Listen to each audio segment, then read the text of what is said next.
Hello प्यारे बच्चे, कैसे हैं सभी। स्वागत है आपका हमारे चैनल के ऊपर। और आज हम डिस्कस करेंगे क्लास 9 के न्यू एनसीईआरटी सिलेबस का सेकंड चैप्टर। फर्स्ट चैप्टर का वीडियो आपको यूट्यूब पे डाल दिया गया है, आप देख सकते हो। अब सेकंड चैप्टर आज हम लेकर आए हैं। और ये जो चैप्टर है ना, ये थोड़ा सा लॉन्ग चैप्टर है, जिसके वजह से आपको ये दो पार्ट में मिलने वाले हैं, है ना। दो पार्ट में, मात्र दो पार्ट, है ना।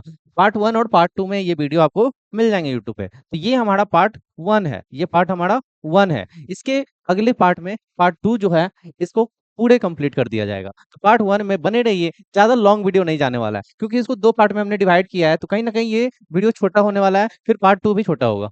तो दो पार्ट में ये कंप्लीट हो जाएगा, ठीक है। तो चैप्टर 2 है हमारा, बिना देरी किए स्टार्ट करते हैं। और ये न्यू एनसीईआरटी जो है हमारा, न्यू एनसीईआरटी न्यू एनसीईआरटी जो है 2026 का है ये, ठीक है। 2026 और 27 सेशन का है ये हमारा बुक, ठीक है।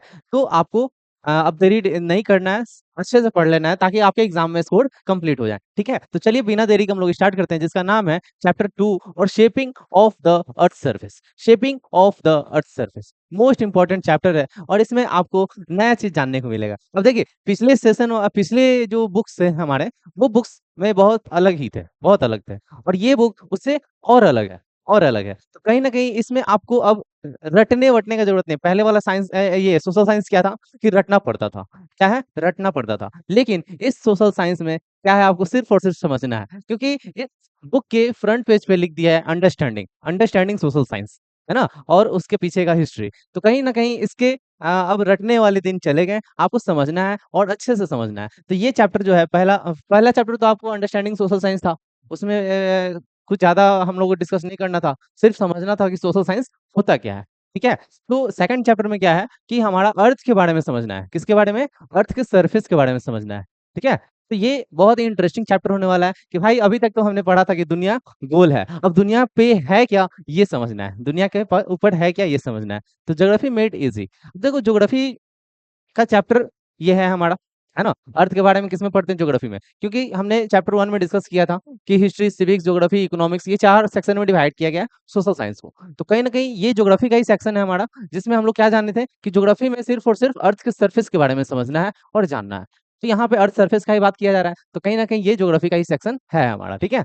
तो चलिए हम लोग स्टार्ट करते हैं। तो ये चार पांच कुछ क्वेश्चंस हैं जो आपके एनसीईआरटी में दिए गए हैं। तो क्वेश्चन नंबर 1 है क्या कि what shape the earth surface, यानी अर्थ के सरफेस का कैसा शेप है। तो हमने तो ये पढ़ा है कि दुनिया भाई गोल है ना। हाँ, दुनिया पूरा गोल है।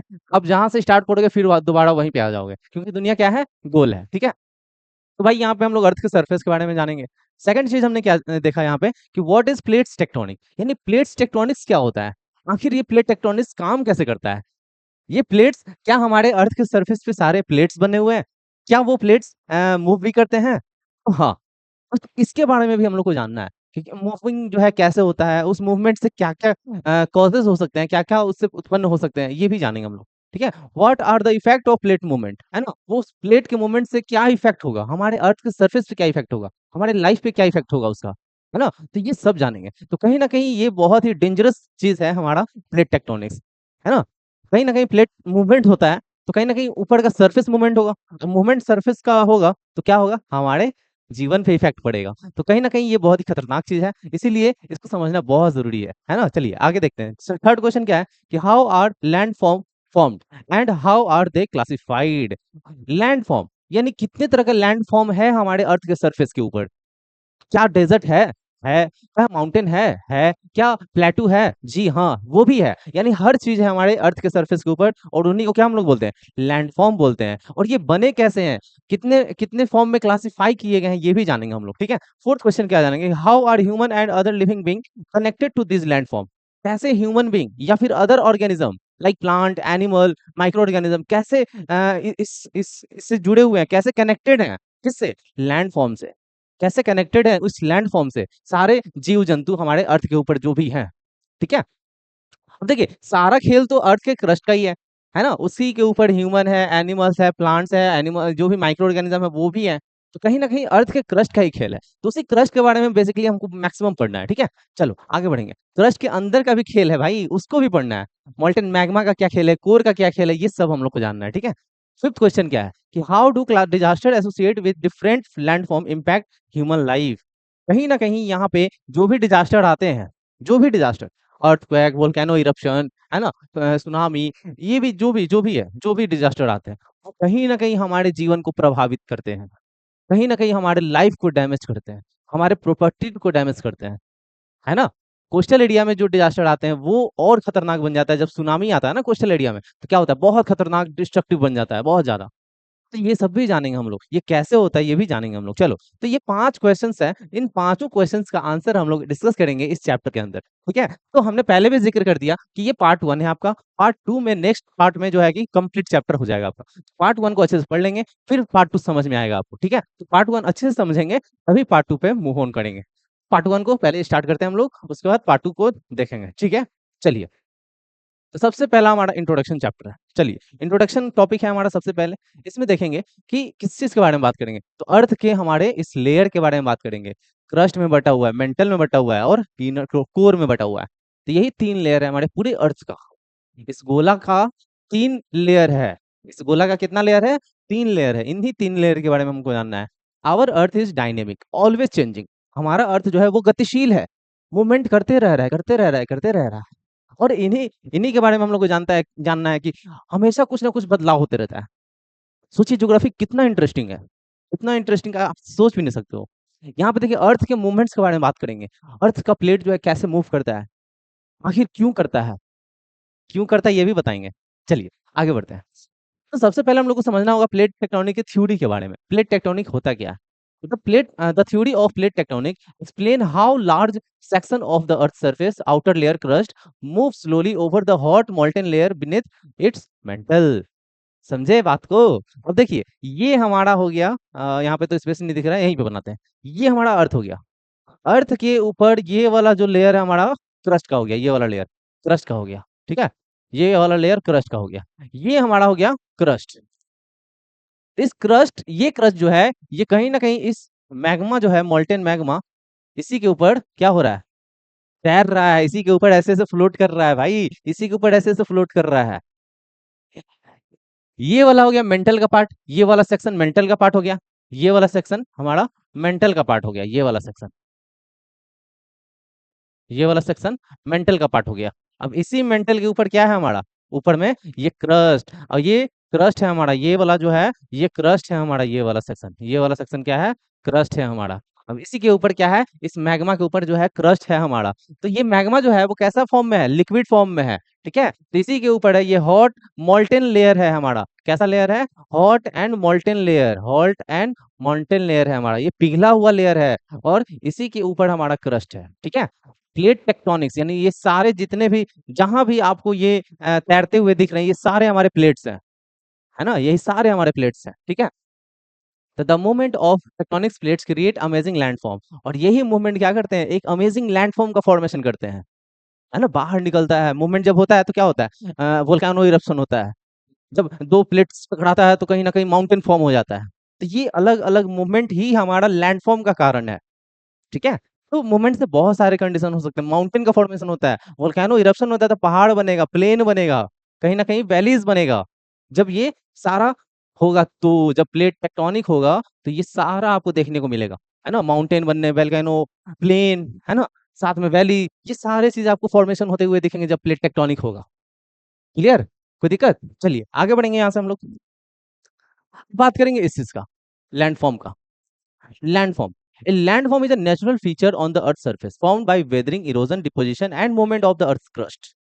तो लैंडफॉर्म होने के कारण अनेकों है। अब यही नहीं कि सिर्फ प्लेट टेक्टोनिक हो रहे हैं तो लैंडफॉर्म बनेंगे, ठीक है। लैंडफॉर्म होने के कारण आपका वेदरिंग भी है। ये वेदरिंग क्या भाई है, नया वर्ड, ये भी जानेंगे इस चैप्टर के अंदर।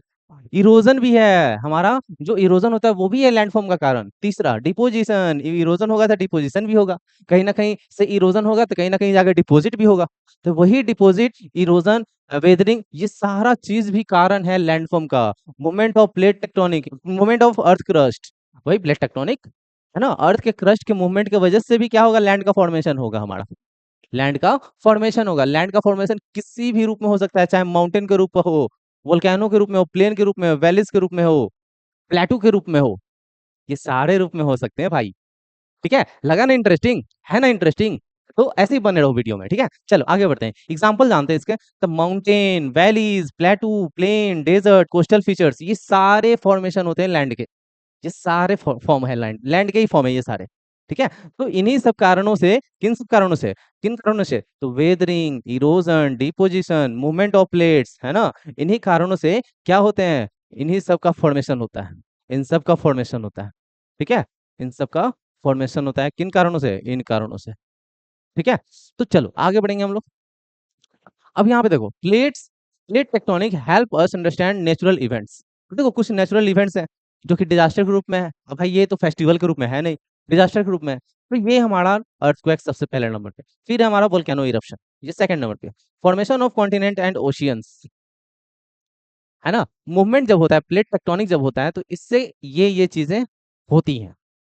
क्या होता है भाई, अर्थक्वेक आता है, वोल्केनो इरप्शन होता है, फॉर्मेशन होता है किसका, कॉन्टिनेंट और ओशियन का।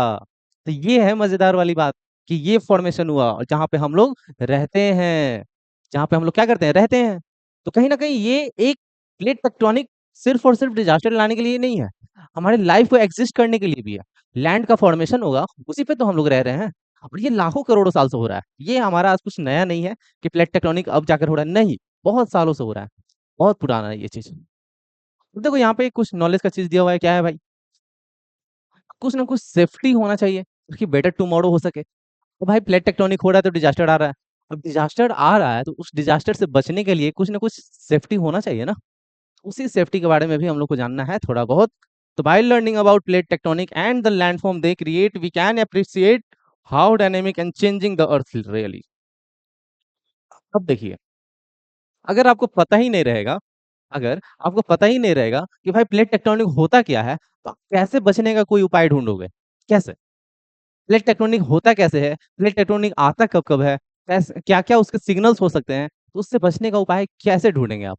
तो कहीं ना कहीं आपको पहले प्लेट टेक्टोनिक समझना होगा, आपने डायनेमिक और चेंजिंग अर्थ जो होता हो रहा है उसको समझना होगा कि कैसे जो है हमारा अर्थ गतिशील है, कैसे हमेशा उसके प्लेट्स मूवमेंट करते रहते हैं, क्यों करते हैं, ये समझना जरूरी है। तो हमने समझा कि भाई यहाँ पे हॉट एंड मोल्टेन लेयर है, जिसके नीचे, क्रस्ट के नीचे हॉट एंड मोल्टेन लेयर है, जिसकी वजह से ये मूवमेंट होता है, ठीक है। चलिए आगे बढ़ेंगे, आगे बढ़ते हैं हम लोग, प्लेट टेक्टोनिक्स ये जानेंगे अब थोड़ा। पहला point, plate tectonics is a major scientific theory in earth science proposed by W J Morgan.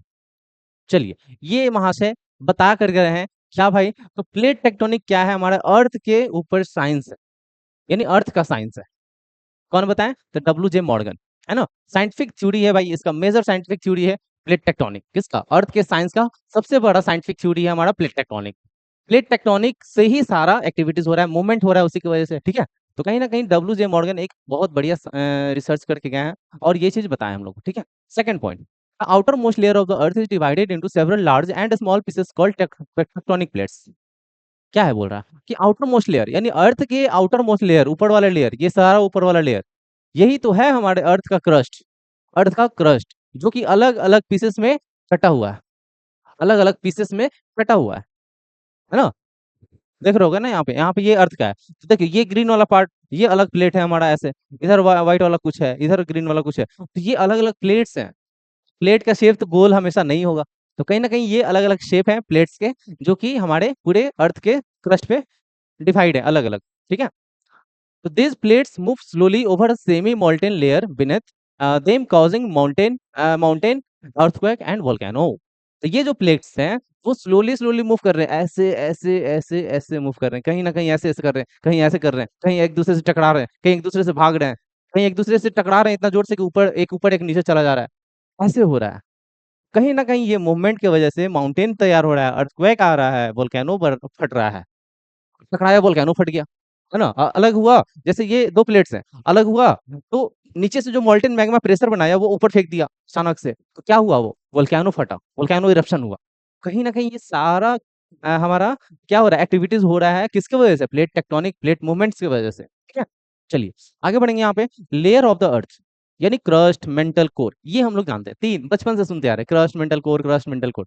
अब थोड़ा इसके अंडर का बात कर लें, तो ये सबसे आउटर मोस्ट लेयर है, 30 से 40 किलोमीटर इसका थिकनेस है, किस कॉन्टिनेंट का। लेकिन ओशियन प्लेट्स का मात्र 5 से 7 किलोमीटर का थिकनेस है, 5 to 7 किलोमीटर। ठीक है। मेंटल का बात कर लेंगे तो ये मोस्टली सॉलिड लेयर है, बिटवीन इसके बीच में सॉलिड लेयर है, लेकिन लेकिन मोस्टली सॉलिड तो है, लेकिन इसके ऊपर क्या है, मोल्टेन मैग्मा भी है, यानी पिघला हुआ पदार्थ। ठीक है। आउटर कोर है ना, क्या लिखा है, ये किसके बीच में है, किसके बीच में, अर्थ, ये क्रस्ट और कोर के बीच में है हमारा, कौन, अर्थ और क्रस्ट के बीच में है। यानी ये हो गया हमारा क्रस्ट, ये हो गया हमारा कोर, और ये बीच वाला जो लेयर है यही तो है हमारा मैग्मा, यही तो है मेंटल। ठीक है। तो मेल्टल मेल्टल जो है ये बहुत इंपॉर्टेंट है, ये जानना जरूरी है। इसका थिकनेस का बात करें तो 2900 किलोमीटर, 2900 किलोमीटर। ठीक है, ये तो सब थिकनेस है। कोर का बात करेंगे, inner most core part divided into outer core और इनर कोर। देखो कोर को दो भाग में डिवाइड किया गया है, कोर को दो भाग में, inner core outer core. Inner core और आउटर कोर में ये अंतर क्या है समझेंगे। आउटर कोर जो है, आउटर ऊपर वाला लेयर जो है कोर का, इसमें लिक्विड आयरन है प्लस निकल है, लिक्विड फॉर्म में है। आउटर कोर में जो हमारा मटेरियल है वो लिक्विड फॉर्म में है, और इनर कोर में जो मटेरियल है वो सॉलिड फॉर्म में है, उसका डेंसिटी बहुत ज्यादा है सॉलिड फॉर्म में। ठीक है, तो ये याद रखना है।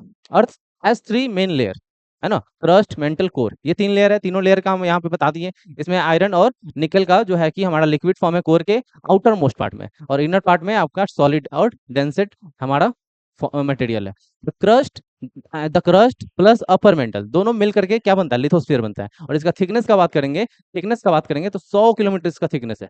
कितना किलोमीटर, 100 किलोमीटर थिकनेस है इसका, किसका, crust plus upper mantle, crust plus upper mantle, इसी को मिला करके क्या बनता है, क्या बनता है, लिथोस्फीयर। लिथोस्फीयर याद रखना है। ठीक है, चलिए, below the lithosphere lie the asthenosphere, asthenosphere, a hot semi molten layer that allow tectonic plate to move. Clear हुआ। यहाँ पे क्या लिखा है कि बिलो द लिथोस्फीयर, यानी लिथोस्फीयर के नीचे जो लेयर आता है उसको बोलते हैं स्टेनोस्फीयर। स्टेनोस्फीयर में हॉट और सेमी मोल्टन लेयर है हमारा, पूरा गर्म है, और सेमी मोल्टन यानी ना ज्यादा पिघला हुआ ना ज्यादा सॉलिड, सेमी मोल्टन है ना, सेमी मोल्टन बीच में लगा, जिसके ऊपर प्लेट टेक्टोनिक्स होते हैं। चलिए आगे बढ़ेंगे, नेक्स्ट टॉपिक के ऊपर आते हैं, द अर्थ इंटीरियर। अब भाई अर्थ के अंदर चलते हैं और उसके अंदर का डिस्कशन करते हैं। भाई ऊपर तो बहुत मस्त मौसम था, अब अर्थ के अंदर मौसम कैसा है ये भी जानेंगे हम लोग, अर्थ के अंदर मौसम कैसा है ये भी समझेंगे। चलिए स्टार्ट करते हैं। तो आवर अर्थ इज डायनेमिक, हमारा अर्थ क्या है, डायनेमिक है। ये तो हम लोग शुरू से पढ़ के आए हैं, अभी तक शुरू से यही जाने हैं कि अर्थ हमारा कैसा है, डायनेमिक है, मतलब गतिशील है। और यहाँ पे हमेशा चेंजिंग होते रहता है, कुछ ना कुछ बदलाव होते रहता है ना। देखिए यहाँ पे two basic types of crust, दो बेसिक टाइप्स है क्रस्ट के, ये जानेंगे हम लोग। तो दो टाइप्स में, एक है हमारा कॉन्टिनेंटल क्रस्ट और एक है हमारा ओशियनिक क्रस्ट, यही दो बेसिक आपका है। ये दो है, दो नहीं चार हो गया ना ये। हाँ, तो ये दो ही टाइप्स के हैं। ठीक है, एक है हमारा कॉन्टिनेंटल क्रस्ट और दूसरा है हमारा ओशियनिक क्रस्ट, याद रखना है आपको। ठीक है, oceanic crust is the thinner and consist of basalt and gabbro.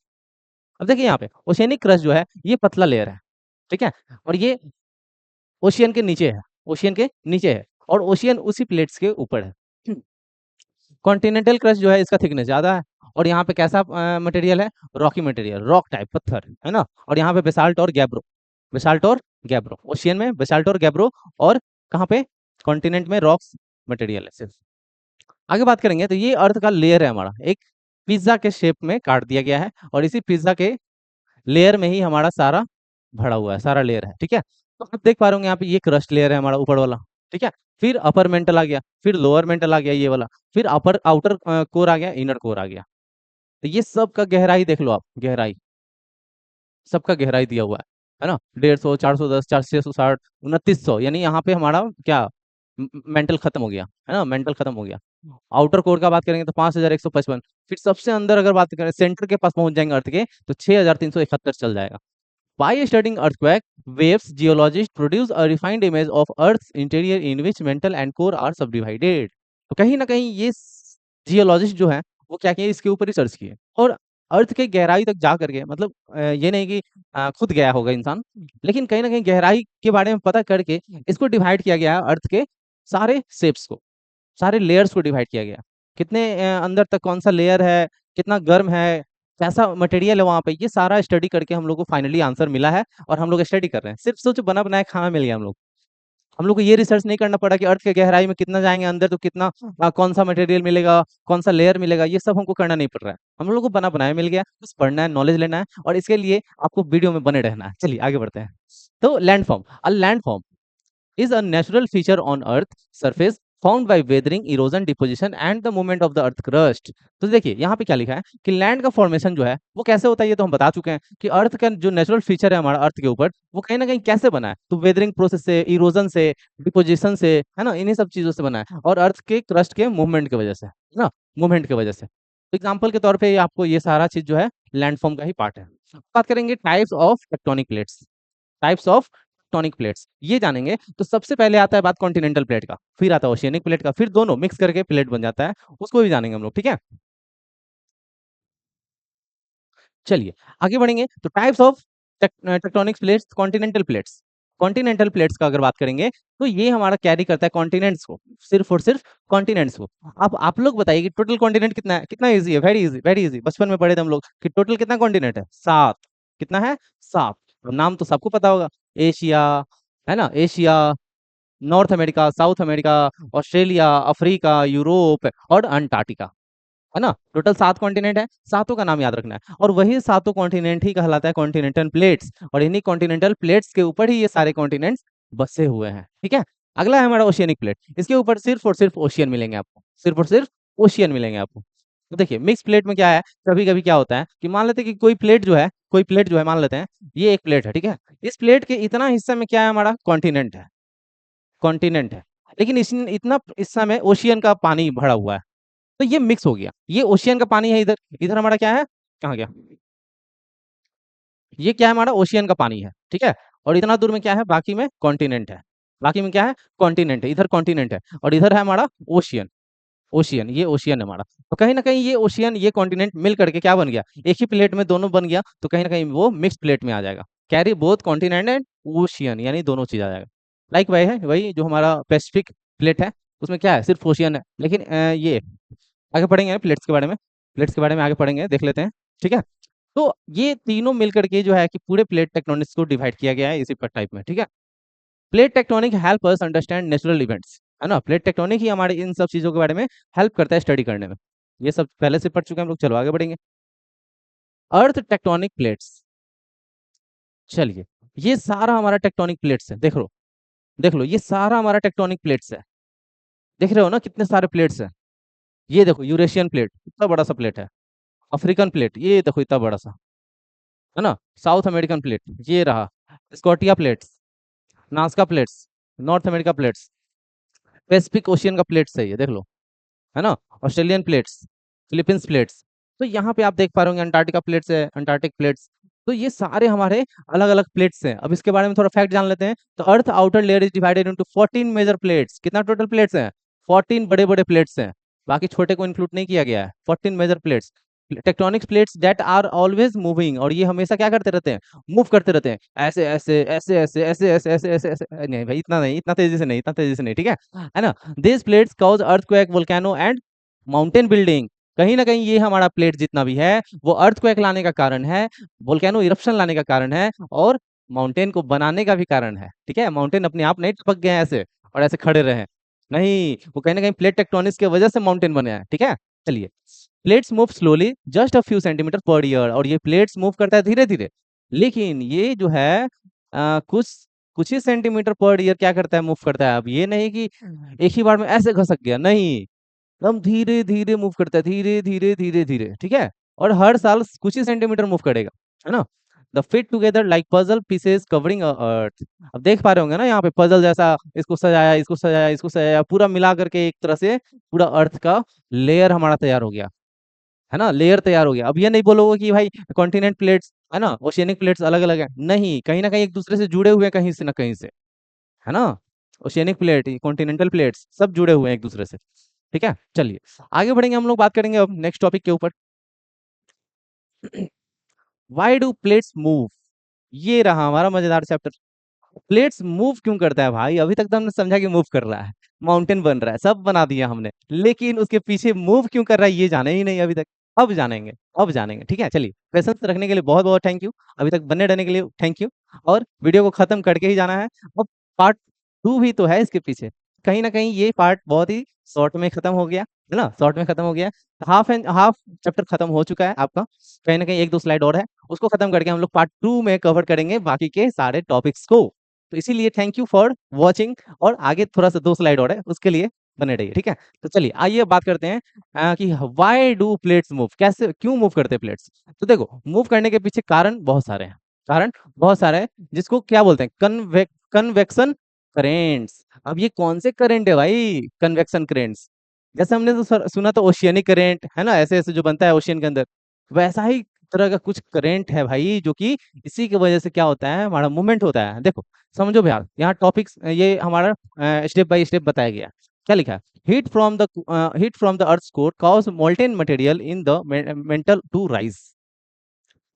अब देखो, heat from the earth core, यानी अर्थ के कोर से क्या निकलता है, हीट निकलता है। क्या निकलता है, हीट, कंडक्शन, हीट प्रोड्यूस होता है, हीट, हीट निकलता है अर्थ के कोर से। अब ये हीट प्रोड्यूस होता है और जाता है किधर, किधर जाता है, cause molten material in the mantle to rise, और इसके पास जाता है जिसको उठने पे मजबूर कर देता है। जो हीट गया किसके पास, मोल्टेन मेंटल के पास, उसको उठने पे मजबूर कर देता है। हीट लगेगा तो भाई उसमें कुछ ना कुछ उबाल आएगा, कुछ ना कुछ बबल्स बनने लगेंगे, है ना।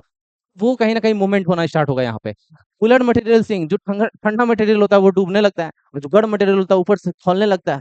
ठीक है, ऐसा हो रहा है। अब तीसरा पार्ट क्या लिखा है कि this continent circulation creates convection currents that push and pull tectonic plates. और यही जो है क्या करता है, क्या बनाता है, एक करंट बनाता है, एक धार बनाता है, ऐसे ऐसे छोटे छोटे टाइप का, ये है ना। इसको बोलते हैं magma zone, heat transport mechanism. और यही जो है ऊपर जाकर के क्या करता है, मूवमेंट करने का काम करता है, मूवमेंट, प्लेट्स को हिला देता है। यही करंट, कौन सा करंट, कन्वेक्शन करंट। याद रहेगा, याद रहेगा, 100% याद रहेगा। चलिए अब ये देखिए, अब आप समझ गए ना कि मूवमेंट कैसे होता है, कैसे होता है ना। तो प्लेट टेक्टोनिक्स कोई भी पूछेगा तो आप बता सकते हो कि मूवमेंट कैसे होता है। अब आगे बढ़ेंगे तो यहाँ पे हमारा क्या लिखा है कि हीट राइजेस, है ना। शॉर्ट फॉर्म में बता दिया कि हीट जो है ऊपर जाता है ना। कूल मटेरियल डूब जाता है, क्रिएटिंग कन्वेक्शन करंट। ये अब करंट बनना स्टार्ट हो जाता है, जिसकी वजह से मूव करता है कौन, प्लेट, है ना। उस करंट जो है, वो करंट जो है पुश एंड पुल करता है ना। खेलता है, खींचता है, ढकेलता है, खींचता है, जिसकी वजह से प्लेट्स मूव करता है, प्लेट्स मूव करता है ना, मूव करता है, ठीक है। तो यही है हमारा प्लेट टेक्टोनिक्स का मूवमेंट। आगे हमारा टाइप्स ऑफ प्लेट्स बाउंड्रीज, ये भी जानना बहुत जरूरी है, समझिएगा यहाँ पे। बाउंड्री टाइप, कन्वर्जेंट, डाइवर्जेंट और ट्रांसफॉर्म, ये तीन तरह का मूवमेंट होता है, तीन तरह का मूवमेंट होता है। तीनों मूवमेंट को आसानी से हम लोग समझेंगे, एकदम बने रहो समझने के लिए। तो सबसे पहले हम लोग समझेंगे कन्वर्जेंट को। कन्वर्जेंट को, इसका मूवमेंट जो है वो कैसे होता है भाई, तो दोनों प्लेट्स आपस में एक दूसरे की तरफ ही जाते हैं। To plates move toward each other, एक दूसरे की तरफ जाते हैं, ऐसे ऐसे ऐसे ऐसे ऐसे। अब इसमें मूवमेंट में क्या हो सकता है भाई, तो जब ये आपस एक दूसरे की तरफ जाएंगे तो कहीं ना कहीं टकराव होगा, टकराव होगा ना, लड़ेगा ना एक दूसरे से, लड़ेगा तो क्या होगा, कॉन्टिनेंट कॉलिजन, यानी कहीं ना कहीं टकराएगा तो दो प्लेट्स कॉलिजन करेगा, यानी धमाका करेगा, ब्लास्ट करेगा, हो सके अर्थक्वेक लाएगा, बहुत ज्यादा अर्थक्वेक लाएगा, तो फोल्ड माउंटेन का फॉर्मेशन होगा। जैसे ये टकराया, है ना, फोल्ड माउंटेन जैसे ही टकराया तो ये मुड़ जाएगा। फोल्ड मतलब मुड़ जाना, फोल्ड मतलब मुड़ जाना, तो मुड़ गया तो यही तो बन गया माउंटेन, और जिसको हम लोग बोलते हैं हिमालय। हिमालय माउंटेन वही है, fold mountain, young fold mountain, ठीक है। Oceanic plus continental, volcano, volcanic activity और अर्थक्वेक। ओशियन प्लेट में भी होता है ऐसा, और कॉन्टिनेंटल प्लेट्स में भी होता है ऐसा, और दोनों में ही होता है। इसकी वजह से वोल्केनो एक्टिविटी भी होता है और अर्थक्वेक भी होता है, दोनों होता है, ठीक है। चलिए, तो ये पहला मूवमेंट से आप क्या समझे कि दो प्लेट्स आपस में टकराता है, एक दूसरे की तरफ आकर के टकराता है। वोल्केनो इरप्शन और अर्थक्वेक तो होता ही है, साथ में फोल्ड माउंटेन का फॉर्मेशन होता है, ठीक है। बस ये याद रखना है। दूसरा है हमारा डाइवर्जेंट। डाइवर्ज का मतलब एक दूसरे की तरफ ऐसे जाना, उल्टा, उल्टा जाना, उल्टा। अब उल्टा जा रहा है भाई, उल्टा, ऐसे है प्लेट तो ऐसे जा रहा है, ऐसे ऐसे ऐसे, है ना, उल्टा जा रहा है, उल्टा, अपोजिट डायरेक्शन, अपोजिट डायरेक्शन जा रहा है भाई, अपोजिट डायरेक्शन जा रहा है। तो यहाँ पे क्या होगा, plates move away from each other, एक दूसरे से भागेगा तो मैग्मा राइज होगा, है ना। अब भाई इसको जगह मिल रहा है ना, नीचे वाले मैग्मा को जगह मिल रहा है कि भाई ये इधर जा रहा है, ये इधर जा रहा है, तो हमको यहाँ जगह मिल रहा है, तो भाई क्यों ना निकला जाए, बाहर निकला जाए, तो न्यू क्रस्ट का फॉर्मेशन होगा। ये बाहर निकलेगा तो कहीं ना कहीं ब्लास्ट होगा, वो सारा मैग्मा बाहर निकलेगा, तो एक नया लैंडफॉर्म तैयार होगा, एक नया लैंडफॉर्म तैयार होगा। वही नया लैंडफॉर्म जो है बन जाता है किसके वजह से, डाइवर्जेंट मूवमेंट की वजह से। डाइवर्जेंट मूवमेंट की वजह से। देखिए देखिए मिड अटलांटिक रिज में ये चीज देखने को मिलता है, कहाँ पे? मिड अटलांटिक रिज में। यानी अटलांटिक ओशियन का शेप कैसा ऐसा है ना, ऊपर ये ऐसे, ये पूरा वाला पानी है, ये पूरा इधर पानी ही है, तो ये इसके बीच में होता है, कहाँ पे होता है? बीच में होता है, अटलांटिक ओशियन के बीच में, है ना, ये चीज होता है। चलिए आगे बढ़ेंगे, थर्ड हमारा जानते हैं ट्रांसफॉर्म के बारे में। ट्रांसफॉर्म भी सेम है, एक दूसरे से भागेगा, है ना, एक दूसरे से भागेगा, दोनों का ही ब्रेकअप हो रखा है, ये भी एक दूसरे से भाग रहा है, ये भी एक दूसरे से भाग रहा है, लेकिन इस ब्रेकअप में किसी और का नुकसान हो रहा है। किसका नुकसान हो रहा है भाई? इसमें तो पता चल गया क्या हो रहा है, इसमें किसका नुकसान हो रहा है ये देखेंगे। तो अर्थक्वेक होता है भाई, बहुत बवंडर वाला अर्थक्वेक होता है, भयानक वाला, एकदम तहलका मचा देता है। और ये होता क्या यहाँ पे देख लो, यहाँ पे सैन एंड्रियास फॉल्ट यूएसए, यहाँ पे होता है यूएसए के साइड में। तो ये चीज हमारा हो सकता है, इतने सारे कंडीशन। तो सोचिए कि क्या क्या प्रॉब्लम क्रिएट कर सकता है ये मूवमेंट, डिफरेंट डिफरेंट मूवमेंट, ठीक है। तो डाइवर्जेंट, कन्वर्जेंट और ट्रांसफॉर्म, ये तीनों मिल करके कुछ ना कुछ कांड कर रहा है भाई, कुछ ना कुछ कांड कर रहा है। ये देखो, कंस्ट्रक्टिव, ये डिस्ट्रक्टिव और ये कंजर्वेटिव, समझिएगा। ये तीन नाम इसको दिया गया है। इसको बोला गया है कंस्ट्रक्टिव, कंस्ट्रक्ट कर रहा है, ये कुछ ना कुछ बना रहा है, ठीक है। डाइवर्जेंट क्या कर रहा है? कुछ ना कुछ बना रहा है। क्या बना रहा है भाई? तो क्रस्ट का फॉर्मेशन करवा रहा है। ये क्या कर रहा है? कन्वर्जेंट, तो डिस्ट्रक्ट कर रहा है, यानी बर्बाद कर रहा है, तबाही मचा रहा है। तो कहीं ना कहीं यहाँ पे माउंटेन बन सकता है, कहीं ना कहीं भूकंप आएगा, बहुत बड़ा बड़ा वोल्केनो एरप्शन होगा, है ना, अर्थक्वेक आएगा, ये सारा डिस्ट्रक्टिव है भाई। और ये ट्रांसफॉर्म कर रहा है, ट्रांसफॉर्म वाला जो है ये क्या कर रहा है? कंजर्वेटिव, यानी ये बचाव कर रहा है। क्या कर रहा है? बचाव कर रहा है। Slide past each other earthquakes, यानी अर्थक्वेक तो ला ही रहा है ना, अर्थक्वेक तो ला ही रहा है, ये भी कहीं ना कहीं बचाव नहीं कर रहा है। तो आप देख पा रहे होंगे यहाँ पे क्या लिखा है ये वाला, तो never crust is formed as plate move apart. इसमें कभी क्रस्ट का फॉर्मेशन नहीं होगा, किसमें? किसमें? डाइवर्जेंट में क्रस्ट का फॉर्मेशन नहीं होगा। और इसमें इसमें इसमें क्या होगा? क्रस्ट इज डिस्ट्रॉयड और थिकनेड व्हेन प्लेट्स कोलाइड। जब प्लेट क्या होगा? कोलाइड होगा, टकराएगा, तो क्या होगा? डिस्ट्रॉय होगा, क्रस्ट क्या होगा? डिस्ट्रॉय होगा, खत्म होगा। इसमें क्या होगा? ट्रांसफॉर्म में तो crust is neither created not destroyed, ना ही ये बनेगा ना ही डिस्ट्रॉय होगा, यानी नॉर्मल कंडीशन इसमें अप्लाई होगा, ठीक है। चलिए आगे बढ़ेंगे।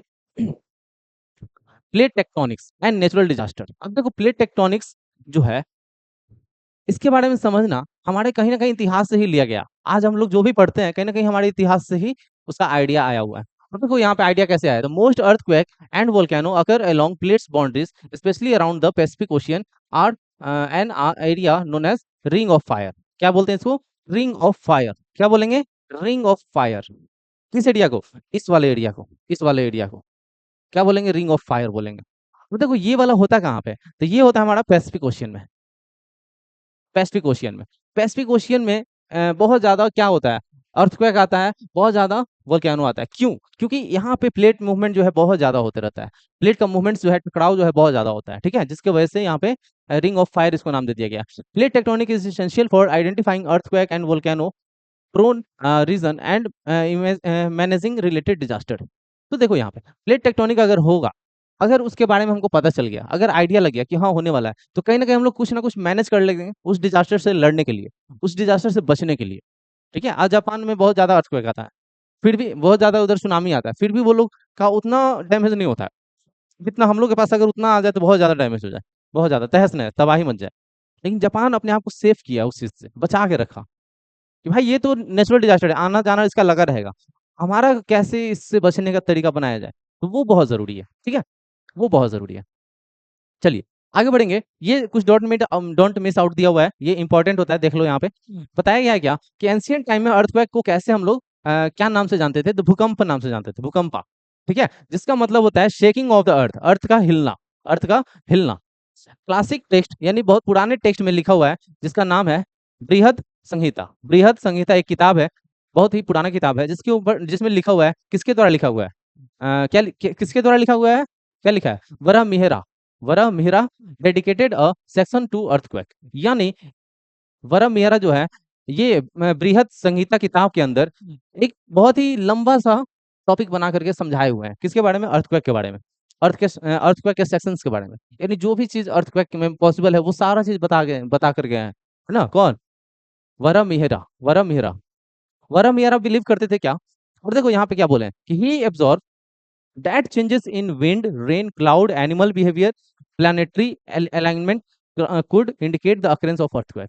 देखिए इनका कहना था, ये ऑब्जर्व किए थे उस चीज को कि आपके अर्थक्वेक अगर आ रहे हैं तो उसके कारण क्या क्या है, किस कारण से हो सकते हैं या फिर किन के वजह से वो चेंज हो सकते हैं ये चीज। तो विंड हो गए, रेन हो गए, क्लाउड हो गए, एनिमल बिहेवियर हो गया, प्लानिटरी अलाइनमेंट यानी ग्रहों के मूवमेंट की वजह से भी हो सकता है पता चल जाए आपको कि अर्थक्वेक आने वाला है। सोचिए कितना एंशियंट टाइम पे ये चीज बता दिया गया है, सारा चीज कि अर्थक्वेक कैसे हम लोग आइडेंटिफाई कर सकते हैं। वरम मेहरा जो थे ये बिलीव करते थे कि earthquake was caused by four element forces. ये चार तत्व ऐसे हैं जिसके वजह से क्या हो सकता है, अर्थक्वेक आने के रीजन हो सकते हैं, है ना। वायु, अग्नि, इंद्र, वरुण। वायु क्या है भाई, हवा। अग्नि फायर। इंद्र ये थंडर और ये बरसात और बादल गरजना ये सब। और वरुण वाटर। इन्हीं कारणों से हमारा अर्थक्वेक हो सकता है, ठीक है।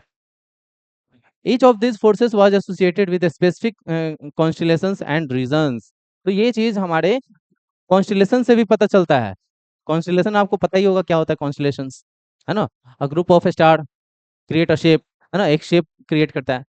This show an early effort in India to combine observation of nature with cosmological and physical explanation for earthquake, है ना। एक तरह से पूरे ब्रह्मांड ब्रह्मांड से रिलेटेड भी इसमें साइंटिफिक छुपा हुआ है, साइंस छुपा हुआ है, और साथ में हमारे फिजिकल एक्सप्लेनेशन भी दिया हुआ है किसके बिहाफ पे, अर्थक्वेक के बिहाफ पे, कि अर्थक्वेक जो है आने का कारण क्या हो सकता है, अर्थक्वेक क्यों आता है ना।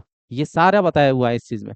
सेकंड पॉइंट क्या लिखा है कि द मर्ड वोल्केनो ऑन, क्या लिखा है, बारातंग आइलैंड। बारातंग आइलैंड कहाँ पे है भाई, तो अंडमान निकोबार आइलैंड में है, ठीक है। Is a special natural feature found in India, है ना। यहाँ पे भी मर्ड वोल्केनो आता है, मर्ड वोल्केनो सोचो, अंदर से मर्ड निकलता है, बबल्स टाइप का निकलता है, बड़ा बड़ा बबल्स टाइप का। It is a unique attraction with in Andaman and Nicobar island, ठीक है। और ये टिपिकल वोल्केनो है जो कि हम लोग के पास देखने को मिलता है। With fire this one has mud that bubble out, है ना, बबल निकलता है एकदम गरम गरम। The bubbling occur because natural gases and pressure from underground, यानी नीचे से कहीं ना कहीं प्रेशर मिलता होगा, कहीं ना कहीं गैस प्रोड्यूस होता होगा, नेचुरल गैस होगा वो, नेचुरल प्रेशर होगा वो, तो वो बाहर जब निकलता है तो वो गरम गरम बबल टाइप का निकलता है, तो मर्ड वोल्केनो इसको कहा जाएगा, ठीक है। चलिए आगे बढ़ेंगे हम लोग। चलिए, तो हम लोग अब पढ़ेंगे process of weathering and erosion. सबसे इंपॉर्टेंट टॉपिक है, और इसमें जितने भी एजेंट होंगे वेदरिंग के, इरोजन के, उन सभी चीजों के बारे में भी जानेंगे हम लोग, ठीक है। तो चलिए स्टार्ट करते हैं बिना देरी के, और सबसे पहले हम लोग समझते हैं वेदरिंग के बारे में। वेदरिंग क्या होता है, तो इसमें होता क्या है कि weathering is the breaking down of rock into small pieces. It does not involve the movement of material, यानी रॉक पीसेस यानी टूटने का काम सिर्फ करेगा, ये मूवमेंट का काम नहीं करेगा। अगर मान लेते हैं कि कोई हम पत्थर लिए हैं, ठीक है, यहाँ पे पटक दिया, ऐसे पटक दिया, वो टूट गया, उसी को हम लोग वेदरिंग बोलेंगे। लेकिन जब वो पत्थर टूटा हुआ है, वो हवा पानी के सहारे वो कहीं और मूवमेंट करके चला गया, तो उसको बोलेंगे इरोजन। क्या, वेदरिंग में सिर्फ टूटेगा और इरोजन में मूवमेंट हो जाएगा, कहीं और डिपॉजिट हो जाएगा जाकर, ठीक है, क्लियर। चलिए आगे बढ़ेंगे। तो यहाँ पे हम लोग समझेंगे weathering play a vital role in shaping the earth surface and forming soil. तो वेदरिंग जो है ना कहीं आपके सॉइल के फॉर्मेशन में बहुत योगदान देता है। रॉक टूटेगा, छोटा छोटा पार्टिकल बनेगा, फिर कहीं ना कहीं डिपॉजिट होगा, तभी तो सॉइल बनेगा। तो वेदरिंग बहुत इंपॉर्टेंट है। फिजिकल फिर अब देखिए तीन भाग में वेदरिंग प्रोसेस को बांटा गया है। एक है फिजिकल वेदरिंग, दूसरा है केमिकल वेदरिंग, और तीसरा है बायोलॉजिकल वेदरिंग। फिजिकल वेदरिंग में क्या होता है कि टेम्परेचर टेम्परेचर बदल रहा है ना, ठंड पड़ रहा है बहुत ज्यादा, बर्फ जम जा रहा है, हवा चल रहा है तेजी से, तो इसके वजह से क्या हो सकता है, क्या हो सकता है हमारा फिजिकल वेदरिंग, ठीक है। केमिकल वेदरिंग में क्या होगा, mineral in rock change due to the reaction with water, air और एसिड। अब देखो कुछ रॉक्स ऐसे हैं जिनके मिनरल्स होते हैं रॉक्स के अंदर। मान लो कि उस रॉक के ऊपर या तो कोई एसिड रेन हो गया, कोई केमिकल गिर गया, है ना, कोई भी नेचुरल केमिकल हो सकता है, वो हो गया, साथ में एयर वाटर इन सब की वजह से कुछ ना कुछ बदलाव हो गया उसके अंदर, तो कहीं ना कहीं वो हमारा कौन सा वेदरिंग हो गया, केमिकल वेदरिंग, ठीक है। और एक होता है बायोलॉजिकल वेदरिंग, इसमें कहीं ना कहीं कोई जीव जंतु जो है उसकी वजह से बदलाव हो गया, तब कहलाएगा केमिकल वेदरिंग। जीव जंतु मीन्स रूट स्प्लिटिंग रॉक, है ना, प्लांट के द्वारा ये हो गया, एनिमल के द्वारा कोई चेंजेस हो गया, या फिर माइक्रो ऑर्गेनिज्म के द्वारा कोई चेंजेस हो गया, तो ये कहलाएगा हमारा बायोलॉजिकल वेदरिंग। तीनों का एग्जांपल यहाँ पे आप देख पा रहे होंगे कि टेम्परेचर हो गया भाई, टेम्परेचर, फ्रीज डेट एक्शन यानी कहीं ना कहीं पत्थर के ऊपर बर्फ जम गया तो वो दिक्कत होगा, कहीं ना कहीं वो तोड़ने का काम करेगा, विंड जो है वो तोड़ने का काम करेगा, प्लांट रूट जो है वो तोड़ने का काम करेगा। तो ये कुछ एग्जांपल्स हो गए हैं जो कि हमारे रॉक्स के ऊपर अप्लाई होते हैं, जो कि फिजिकल वेदरिंग होता है ये, ठीक है। केमिकल वेदरिंग में क्या होता है कि सॉल्यूशन, जैसे मान लो कि बारिश हुआ, एसिड रेन हो गया, ऑक्सीडेशन हो रहा है, हाइड्रोलाइसिस हो रहा है, तो ये कुछ प्रोसेस है जो कि केमिस्ट्री से रिलेटेड है, केमिकल से रिलेटेड है। कार्बोनेशन हो रहा है, कहीं ना कहीं इसमें रॉक्स का टूटने का काम होगा, रॉक जो है टूटेगा, इस प्रोसेस में रॉक टूटेगा। ये सारा कुछ प्रोसेस है जो कि केमिस्ट्री में हम लोग को पढ़ना है। तो ये सारा प्रोसेस जिसकी वजह से क्या होगा, केमिकल वेदरिंग होगा, और यही केमिकल वेदरिंग रॉक को तोड़ने का काम करेगा। ठीक है, रॉक गेट डिसॉल्व्ड और चेंज देयर कंपोजिशन, या तो रॉक वो गल जाएगा, खत्म हो जाएगा, खराब हो जाएगा, टूट जाएगा, या तो उसका कंपोजिशन बदल जाएगा, उसका मटेरियल का कंपोजिशन बदल जाएगा। ठीक है, biological weathering, how it's happen. Biological weathering में प्लांट रूट जो है वो काम करेगा, लीचेन यानी बहुत सारे प्लांट्स जो है वो क्या करेगा, पत्थर के ऊपर अपना घर बना लेगा, और बहुत ज्यादा वो क्या करेगा, उस पत्थर को तोड़ने का भी काम करेगा, कहीं ना कहीं कुछ ना कुछ उसका प्रॉपर्टी चेंज करेगा। तो इसी को बोलते हैं बायोलॉजिकल। चूहा हो गया, खरगोश हो गया, ये सारा जो है क्या करता है, जानवर गड्ढा करता है, तोड़ता है, मिट्टी को तोड़ता है, पत्थर को तोड़ता है, ये सारा काम करता है। माइक्रो ऑर्गेनिज्म क्या करेगा, पत्थर के ऊपर चिपक जाएगा, उसको उसमें रिएक्शन होगा कुछ ना कुछ, तो उसी को बोलते हैं बायोलॉजिकल वेदरिंग। तो ये सारा हमारा एक तरह का वेदरिंग प्रोसेस है, जो कि आपके अलग अलग सेक्शन में इसको डिवाइड किए गए हैं। कहीं ना कहीं ये सारे सेक्शन इंपॉर्टेंट हो जाते हैं, क्योंकि सारा सेक्शन से कोई ना कोई बदलाव होता है, कहीं ना कहीं वेदरिंग होते रहता है। ओशियन में जाओगे तो आपको ये सारा देखने को मिल जाएगा, है ना, प्लांट वाला, लिचेन वाला, है ना, माइक्रो ऑर्गेनिज्म वाला, है ना, जहाँ जहाँ, तो ये सारा चीज होते रहेगा। चलिए आगे बढ़ेंगे हम लोग। प्रोसेस ऑफ वेदरिंग में हम लोग समझ गए कि क्या कैसे कैसे वेदरिंग होता है। जानेंगे एक तरह का और मिट्टी का कटाव होता है, रॉक्स का कटाव होता है, जिसको हम लोग बोलते हैं इरोजन। इरोजन ये भी होता है, बहुत ज्यादा होता है, बहुत ज्यादा। इरोजन हर तरह से हो सकता है। अब देखो इरोजन जो है वो होता है क्या, पहले ये जान लेते हैं। तो erosion is the process by which soil, rock and surface material are worn away and transport by natural agents. अब देखिए इरोजन एक प्रोसेस है जिसमें से मिट्टी हो सकता है, पत्थर हो सकता है, या फिर कोई भी सरफेस मटेरियल हो सकता है, जो क्या होगा, किस वर्न अवे यानी कहीं और चला जाएगा बह करके, है ना, टूट करके, और वो ट्रांसपोर्ट हो जाएगा, मूवमेंट हो जाएगा उसका किसी नेचुरल एजेंट के द्वारा। Natural agent means air, water, है ना, air, water, glacier, coastal erosion, ये सारा हमारा नेचुरल एजेंट है। ठीक है, तो देखो पानी बहेगा रिवर का तो क्या होगा, इरोजन होगा। ओशियन वेव बनेगा तो इरोजन होगा। हवा बहेगा तेजी से तो इरोजन होगा, है ना। ग्लेशियर पिघलेगा, बर्फ इधर उधर जाएगा तो इरोजन होगा। कोस्टल एरिया में जो समुद्र का लहर आता है तेजी से, तो कहीं ना कहीं इस पत्थर को तोड़ने का काम करता है, धीरे धीरे धीरे धीरे, तो ये भी इरोजन होगा। और यहाँ का कुछ ना कुछ छोटा छोटा पार्टिकल ये बहा कर ले जाएगा, बहा कर ले जाएगा। ठीक है, यहाँ पे भी इरोजन हो रहा है, देख लो आप क्या दिख रहा है कि soil, rock and surface material are worn away and transport to another places. वही चीज यहाँ पे लिखा हुआ है कि दूसरे जगह पे यहाँ से तोड़ करके लेकर चला गया, तो इसी को बोलेंगे इरोजन। इरोजन का एजेंट है एयर, वाटर, सनलाइट, ये सब है इरोजन का मटेरियल। ठीक है, चलिए आगे बढ़ेंगे हम लोग यहाँ से। Impact of erosion on human. अब देखो इंसान के ऊपर क्या इम्पैक्ट करता है इरोजन जो है, तो सबसे पहला इम्पैक्ट है कि remove the fertile top soil. सोचिए इरोजन है तो मान लेते हैं ये मिट्टी है, मिट्टी के ऊपर का टॉप सॉइल, इसी के ऊपर तो खेती होता है। अब यही टॉप सॉइल जाकर के कहीं और शिफ्ट हो जाएगा, तो यहाँ पे खेती हो पाएगा क्या, फर्टिलिटी गायब हो गया, फर्टिलिटी खत्म हो गया। तो इरोजन का सबसे इंपॉर्टेंट ये हमारा कारण हो जाता है, जिसकी वजह से ह्यूमन पे इम्पैक्ट पड़ जाता है। ठीक है, एग्रीकल्चर पे। दूसरा है wash away land houses and road near river and coastal, यानी नदी के किनारे हो आप या फिर समुद्र के किनारे हो आप, तो कहीं ना कहीं आपका घर खतरे में है, आपका वो जमीन खतरा में है, आपका वो रोड खतरा में है, सब खतरे में है। तो इसीलिए क्या हो सकता है, यहाँ पे आपको दिक्कत हो सकता है। देखिए वो एरिया जहाँ पे आप क्या कर दिए, माइनिंग कर दिए, है ना, कुछ ना कुछ गड्ढा खोन करके कुछ ना कुछ काम किए वहाँ पे, है ना, कंस्ट्रक्शन काम किए, है ना, माइनिंग किए, तो वो एरिया भी क्या हो जाएगा, अब इरोजन होने के चांस हो सकते हैं वहाँ पे। तो यहाँ पे इरोजन होगा तो दिक्कत हो सकता है कुछ ना कुछ। फिर यहाँ पे डैमेज होगा tourism, fishing and fertile land, ये सारा चीज डैमेज हो सकता है अगर इरोजन होगा तो ये इरोजन के कुछ कुछ इम्पैक्ट हैं जो कि हमारे ह्यूमन लाइफ पे पड़ते हैं। डोंट मिस आउट में देखेंगे हम लोग, और इस पार्ट में हम लोग यही इसी स्लाइड को सिर्फ कवर करेंगे, फिर इसके बाद ये पार्ट खत्म हो जाएगा, फिर नेक्स्ट पार्ट जो है हमारा वो आएगा, और उसमें आपको कंप्लीट चैप्टर को कंप्लीट कराया जाएगा। ठीक है, तो देखिए यहाँ पे डोंट मिस आउट में क्या दिया कि how earth feature shaped our civilization. हमारे अर्थ के फीचर जो है वो कैसे एक सिविलाइजेशन का रूप ले लिए, एक सभ्यता का रूप ले लिए। आज के टाइम पे जो भी बिलोंग करता है, हमारा जो भी एग्जिस्ट करता है, कहीं ना कहीं हमारी हिस्ट्री से जुड़ा हुआ है, और वो हिस्ट्री कहीं ना कहीं हमारे फिजिकल फीचर से जुड़ा हुआ है, हमारे अर्थ के सरफेस से जुड़ा हुआ है।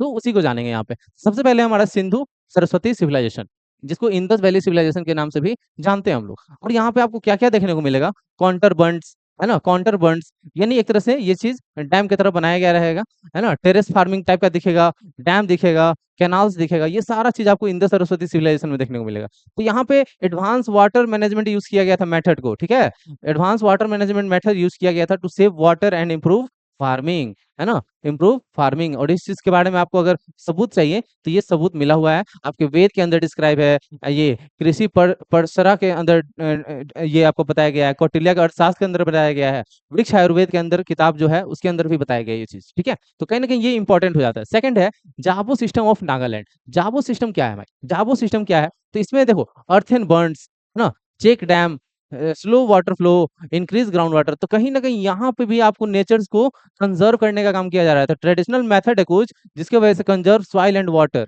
है ना, reduce soil erosion, trap sediments, यानी सेडिमेंट्स जो बहकर जा रहा है उसको पकड़ के रखना, उसको रखना, इकट्ठा करना, ठीक है। साथ में increase ground water level, ground water के लेवल को भी इंक्रीज करना इस मेथड से, वो भी बहुत अच्छा काम माना जाता था उस टाइम पे। तो कहीं ना कहीं ये सारा सिस्टम कहीं ना कहीं बहुत यूजफुल होता था आज के टाइम से। Landform and river plain. अब देखो लैंड का फॉर्मेशन कैसे होता है, कहीं ना कहीं रिवर की वजह से होता है। रिवर मोस्ट इंपॉर्टेंट हो जाता है लैंड फॉर्मेशन में, ठीक है। गंगा हो गया, नाइल रिवर हो गया, ब्रह्मपुत्रा रिवर हो गया, इंदस रिवर हो गया, ये मेन रिवर है जो क्या करता है, लैंड का फॉर्मेशन करता है, फर्टाइल एक लैंड बनाता है, जो क्या करता है, एक अच्छा लैंड बनाता है ताकि हम लोग फार्मिंग कर सकें, है ना, खेती कर सकें, साथ में सेटल भी हो सके, लोग वहां पे सेटल हो सके, कुछ ना कुछ एक्टिविटीज कर सकते हैं। साथ में वर्ल्ड अर्लीस्ट सिटीज, जो भी आपको वर्ल्ड अर्लीस्ट सिटीज जो दिखता है, कहीं ना कहीं इन्हीं सारे रिवर्स के किनारे आपको बसे हुए मिलेंगे, ठीक है, रिवर्स के किनारे बसे हुए मिलेंगे। चौथा पॉइंट क्या है कि माउंटेन एज प्रोटेक्टर। माउंटेन जो है प्रोटेक्टर का काम करता है। माउंटेन क्या काम करता है, प्रोटेक्टर, यानी बचाने का काम करता है, सेफ्टी देने का काम करता है। कैसे भाई, तो नेचुरल बैरियर बन के प्रोटेक्ट फ्रॉम इन्वेंसर, आक्रमणकारी जो होते हैं, जो हम पे आक्रमण करते हैं, हमला करते हैं, उनके उनसे बचाव से हमारा हमारा क्या करता है, बचाव करता है, उनसे हमारा बचाव करता है। ये हमारा हिमालय, ठीक है। पासेस लाइक हाइबर पास, यानी बहुत सारा ऐसा पास है आपका जो कि माउंटेन के बीच से एक रास्ता बना हुआ है, वही हमारा क्या कहलाता है, पास कहलाता है। यही हमारा क्या, पास, ठीक है, जिसको दर्रा बोलते हैं हिंदी में, दर्रा, ठीक है, दर्रा। तो ये सारे बहुत इंपॉर्टेंट हो जाते हैं, है ना। Trade and exchange ideas, trade और एक्सचेंज भी होता है इधर, है ना, बहुत ज्यादा ट्रेड होता है इस एरिया से। कहीं ना कहीं माउंटेन भी बहुत ज्यादा इंपॉर्टेंट हो जाता है हमारे लिए, हमारे फिजिकल फीचर के हिसाब से। फिफ्थ पॉइंट क्या है कि डेजर्ट एंड ट्रेड रूट, है ना, ये आप देख पा रहे होंगे, थार डेजर्ट, थार डेजर्ट और ट्रेड रूट, यानी इस एरिया से आपका ट्रेड भी बहुत ज्यादा होता है ना। थार डेजर्ट हो गया या फिर कोई भी डेजर्ट एरिया हो, कहीं ना कहीं वो रास्ता ही है एक तरह का, कहीं ना कहीं वो किसी ना किसी कंट्री से जुड़ता होगा, किसी न किसी कंटिनेंट से जुड़ता होगा। तो इसीलिए इस एरिया का भी यूज होता है। इस एक तरह से सिल्क रूट का भी इधर काम करता है, सिल्क रूट वाला एरिया है ये। सिक्स पॉइंट क्या है समझेंगे, सिक्स पॉइंट क्या है समझेंगे, coast and natural harbours. Coast and natural harbours, harbour क्या होता है भाई, तो इसका मतलब होता है सी पोर्ट। लेकिन सी पोर्ट कौन सा, नेचुरल सी पोर्ट, ठीक है, नेचुरल सी पोर्ट। तो नेचुरल सी पोर्ट जो होता है वो कैसे इंपॉर्टेंट हो जाता है, तो आपको सी ट्रेवल मेड इजी, यानी आपको समुद्र के रास्ते ट्रेवल करना इजी हो जाता है, जिसकी वजह से सी पोर्ट का यूज होता है। कनेक्टेड डिस्टेंट लैंड्स, यानी जो दूर एरिया है उससे कनेक्ट करने का काम करता है सी रूट हमारा, ठीक है। Kingdom become rich and powerful, kingdom को स्ट्रॉन्ग और एक रिच किंगडम बनाने का भी काम करता है हमारा कौन, सी रूट, ठीक है। Coastal area and the harbours help sea travel, यानी ये सारा हमारा travel, specially south India, south India most important हो जाता है किसके लिए, सी रूट के लिए। साउथ इंडिया का ये सारा एरिया जो है सी रूट के लिए बहुत इंपॉर्टेंट हो जाता है, ठीक है। चलिए आगे बढ़ेंगे हम लोग। Earth feature have always influenced where we live, how we trade, fought war and developed our culture. यानी अर्थ का सरफेस जो है, अर्थ का जो भी फीचर है वो कहीं ना कहीं हमारे लाइफ में बहुत ज्यादा योगदान देता है, हमको डेवलपमेंट करने का रास्ता देता है। तो बहुत इंपॉर्टेंट हो जाता है ये टॉपिक, ये चैप्टर हमारा। तो ये देखो यहाँ पे अभी हमने बस डिस्कस किया यहाँ तक, अभी आधा चैप्टर और बाकी है, इसीलिए वीडियो को नेक्स्ट पार्ट आने तक आप क्या करेंगे, चैनल को सब्सक्राइब कर लेंगे, सेशन को लाइक भी कर देंगे और थोड़ा शेयर कर लेंगे अपने दोस्तों के साथ कि सर भाई सर एक वीडियो बनाया है जो कि हमारे नए एनसीईआरटी बुक पे है ना, नया चैप्टर आ गया है भाई, आप लोग भी पढ़ लो, पढ़ लो, क्योंकि अभी एग्जाम आने वाला है। सेकंड चैप्टर आज कर 1 से 2 दिन में थर्ड चैप्टर का भी हम करवा देंगे, ठीक है, थर्ड चैप्टर भी हम पढ़ा देंगे, यूट्यूब पे आपको मिल जाएगा। चैनल को सब्सक्राइब कर लो, थर्ड चैप्टर भी आ जाएगा, अवेलेबल हो जाएगा आपके पास और आप एग्जाम में अच्छे से स्कोर कर सकोगे, ठीक है। मिलते हैं नेक्स्ट सेशन में, तब तक के लिए बाय, गुड नाइट, टाटा और जय हिंद जय भारत।